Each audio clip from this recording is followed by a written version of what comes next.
नहमदुहु व नुसल्ली अला रसूलिहिल करीम अम्मा बाद। अस्सलामु अलैकुम व रहमतुल्लाहि व बरकातुहू। मेरे मोहतरम बुजुर्गों, दोस्तों और नाज़रीन इकराम, आज हम जो सबक पढ़ेंगे उस सबक में वज़ू के नवाक़िज़ के बारे में पढ़ेंगे कि वज़ू को तोड़ने वाली कितनी चीज़ें हैं।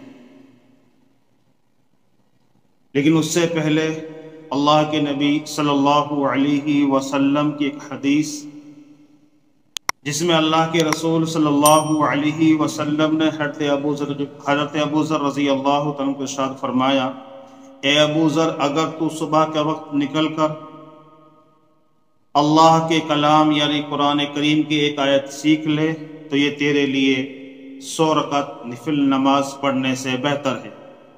इस तरह फरमाया, ए अबू ज़र, अगर तू सुबह के वक्त निकल कर इल्म का एक बाब सीख ले, ख्वाह उस वक्त तो उस पर अमल करे या न करे, तूने इल्म का एक बाब सीख लिया तो इस पर अल्लाह रब्बुल आलमीन तुझे 1000 रकात नमाज पढ़ने का सवाब अता फरमाएंगे। यानी निफली नमाज 1000 रकात नमाज एक बंदा पढ़ता है और एक आदमी इल्म दीन का एक मसला, एक बात सीखता है, उसे उसके नामाए अमाल में अल्लाह रब्बुल आलमीन 1000 रकात नमाज का सवाब, निफल नमाज का सवाब लिख देते हैं। इसलिए मेरे मुहतरम बुजुर्गों, दोस्तों, हमसे शैतान कहेगा हम क्यों इस बात को सीखें। इसलिए इन नवाक़िज़ वज़ू को आप अव्वल ताखिर मुकम्मल देखें, ताकि हमारे नामाए अमाल में भी हम दीन का एक मसला सीखेंगे और हमारे नामाए अमाल में 1000 नफिल नमाज के बराबर अल्लाह सवाब अता फरमा देगा। इसलिए बगौर समात फरमाएं। वज़ू के अंदर 8 बातें नवाक़िज़ वज़ू, यानी 8 चीज़ों से वज़ू टूट जाता है। इनका एक मोटा सा कायदा है जिसको हमें समझना। मोटा कायदा है, बहुत सरल है इनका याद करना, इतना आसान है, इतना आसान जिसकी कोई हद नहीं है। बहुत नए अंदाज में आपको ये बात समझाई जाएगी। बस आपको ये बात जहन में बिठानी है कि वज़ू 8 चीज़ों से टूट जाता है, जिनमें से 2 का ताल्लुक दिमाग से है, 2 का ताल्लुक मुंह से है और 2 का ताल्लुक बदन से है, जिस्म से, सारे जिस्म से है, और 2 का ताल्लुक शर्मगाह से है। बस इस तरह से इस वसूल को हम याद रखें कि वज़ू तोड़ने वाली चीज़ों में जब हम इस वसूल को याद रखेंगे तो हमारे लिए ये याद करने आसान हो जाएंगे। दिमाग से जिन 2 चीज़ों का ताल्लुक है वो है कि आदमी मजनून यानी पागल हो जाए, एक मजनून या पागल हो जाना, दूसरा बेहोश हो जाना।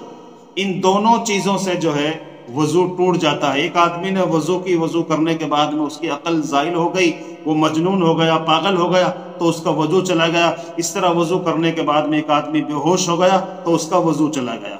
और 2 मुंह से जिनका 2 चीज़ों का ताल्लुक है वो ये हैं, नंबर 1 मुंह भर के उल्टी करना, यानी कै करना, मुंह भर के कै करने से वज़ू टूट जाता है। दूसरा खिलखिलाकर हंसना, यानी कहकाह मार कर हंसना, जोर से हंसना। नमाज के अंदर जोर से हंसने से वज़ू टूट जाता है। मुंह भर के कै करना और कहकाहा मारकर हंसना, इन 2 चीजों, ये मुंह का जो ताल्लुक है इनसे, ये 4 हो गई। और 2 का ताल्लुक जिस्म से है। एक है सहारा लगाकर सो जाना, सहारा लगाकर सो जाना, इससे वज़ू टूट जाएगा।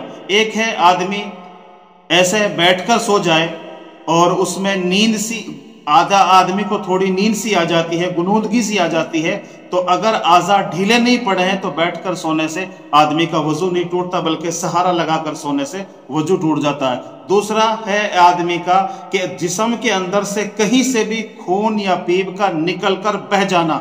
हमारे जिस्म पर कोई फोड़ा है, कोई जख्म है, कोई फुंसी है, कोई भी चीज़ है, या कोई भी उस पर हमने उससे कोई पीप वगैरह निकल रहा है, उसमें से मवाद निकल रही है, खून निकल रहा, अगर वो वहीं पर है तो वज़ू नहीं टूटेगा। हाँ, निकल कर बह गया तो वज़ू टूट जाएगा। इसलिए फरमाया जिस्म का ताल्लुक 2 चीज़ों से है। एक है टेक लगाकर सो जाने से, एक फोड़ा फुंसी जिस्म में कहीं से भी खून या पीप का निकल कर बह जाने से, और आखिर में है शर्मगाह, यानी अगले और पिछले रास्ते से किसी भी चीज़ के निकल जाने से वजू टूट जाता है, अगले और पिछले रास्ते से किसी भी चीज के निकल जाने से वजू टूट जाता है। और आठवां और आखिरी है यानी हवा रिह का खारिज हो जाना, रिह का खारिज हो जाना। ये 8 बातें हैं। सबसे पहले है मजनून, पागल हो जाना, दूसरा बेहोश हो जाना, तीसरा मुंह भर के कह करना, चौथा है खिलखिलाकर हंसना, पांचवा है टेक लगाकर सो जाना, और छठा है खून या पीप का जिस्म के अंदर से निकलकर बह जाना, और सातवां है अगले या पिछले रास्ते से किसी चीज का निकल जाना, और आठवां और आखिरी है कि रिह यानी हवा का खारिज हो जाना। अल्लाह आलमीन हमें इन बातों पर अमल की तौफीक नसीब फरमावे, और अल्लाह हमें इन बातों को खुद भी इन पर अमल की तौफीक नसीब फरमावे, और हम अपने बच्चों को, अपने घर वालों को इन बातों को सिखाने की तौफीक नसीब फरमावे। अस्सलामु अलैकुम व रहमतुल्लाहि व बरकातहू।